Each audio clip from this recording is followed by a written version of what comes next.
The sys module is another very useful module that we can leverage. And it's a standard library module that provides access to some variables and functions used or maintained by the interpreter. So used or maintained by the Python interpreter. So we could look at some attributes like the arguments passed into a Python script. I'll show you that. We could look at the version of Python, examine the path, search path, or some modules. We can also exit the Python program.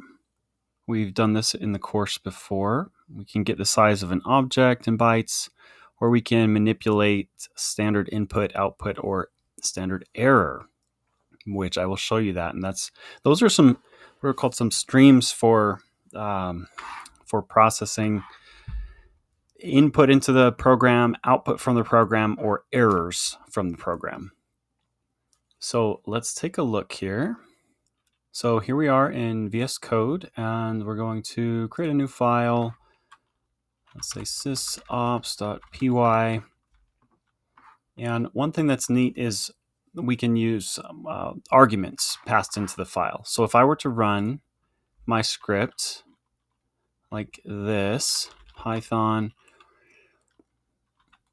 sysops.py, we've got nothing there, right?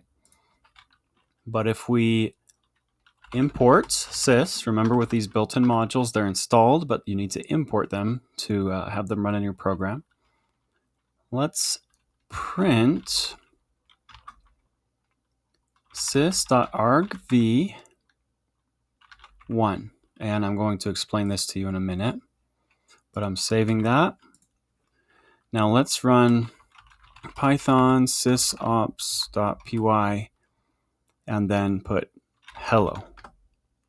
Well, look, we printed out hello.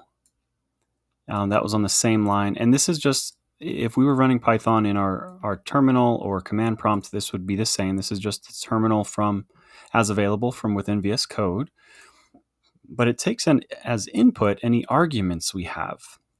What if we have a few arguments? We could say something like for argument in sys.argv.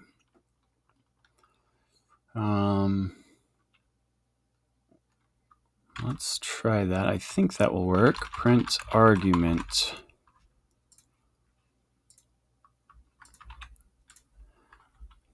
Hello, hi, how are you? Yeah. So our sys.argv is just a list that takes in to a list whatever we have here after the file name. The first item in the list, if we put a breakpoint here, the first item in the list is going to be the actual name of the script. So we have sys right here, and then argv. That's this attribute. And 0. Let's see. Whoops. Okay, there is a way. I'm not getting the other arguments from the terminal. I want to show you how to get that. See, I'm just getting, it's a length of 1, and 0 is just the file name right there. So what we can do is we can take in, if I want to debug something, but give it some arguments, we can do that. So let's see if I recall how to do this here.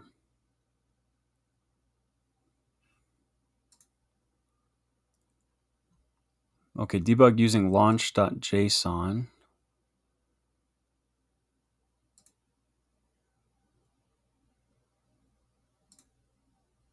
So launch.json will give us some arguments here. And we can just add a value to this configurations dictionary within a list here for args, and then add a list with our args. So we could say hello, hi, bleh. We need to add a comma. There we go, because we have one more item there. So now if we save that and then we go back to our sysops, so let's stop this and then debug again using launch.json, current file.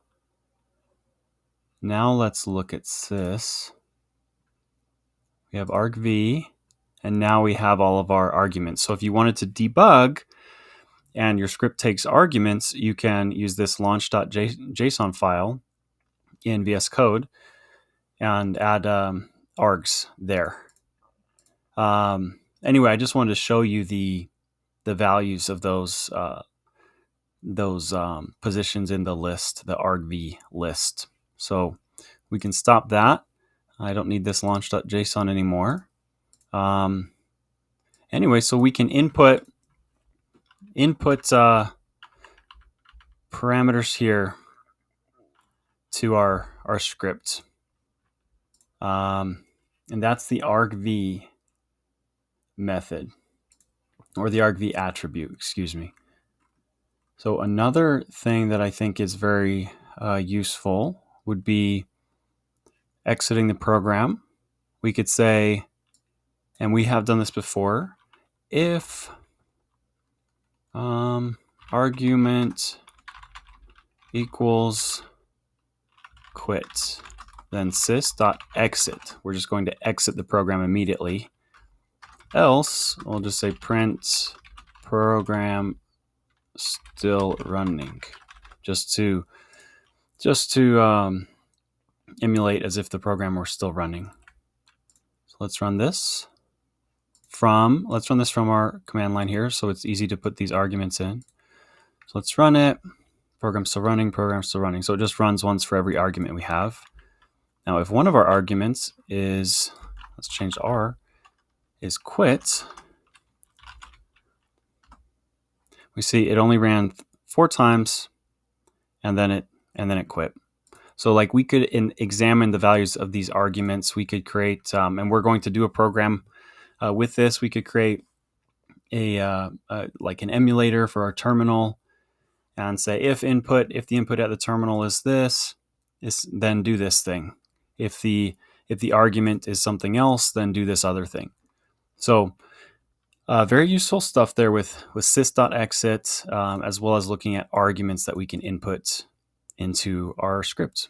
Okay, and the last thing I wanted to highlight for you out of the many methods and attributes of sys is changing the standard output. We could change standard input, error, or output.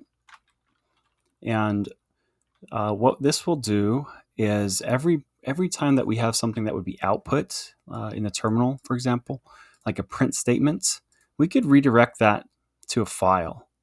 So what we could do is we could set something like a log file and just say my log file is out, let's say logs.txt.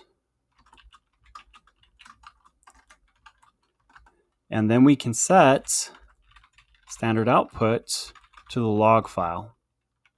And then we could have various program functions, program stuff, and just say we're running our program, and then we can just have print statements printed here and just various other print statements. This is output. And then when we're done, we can set sys.std out back to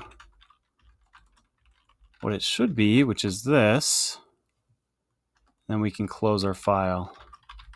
We could encapsulate this with within a with loop, but that's not really practical. If we have like a program, let's say 100 lines or so, and we just want to put everything from standard output, all these print statements, into a text file, we could do that, and then just close the file like that if we like. Now, if I print something else, this is not output to the log file because I've changed standard out back. to what it normally would be, which would just be our terminal here. So let's save that. Let's run it. So you see what we saw in the terminal was just this is not output to the log file. Where did all this output go? Well, as we expected, let's check logs.txt. There we go. So printed here, this is output. So another interesting method, there are other ways of logging. I think I've mentioned this before, other more efficient ways, but maybe a little bit more involved.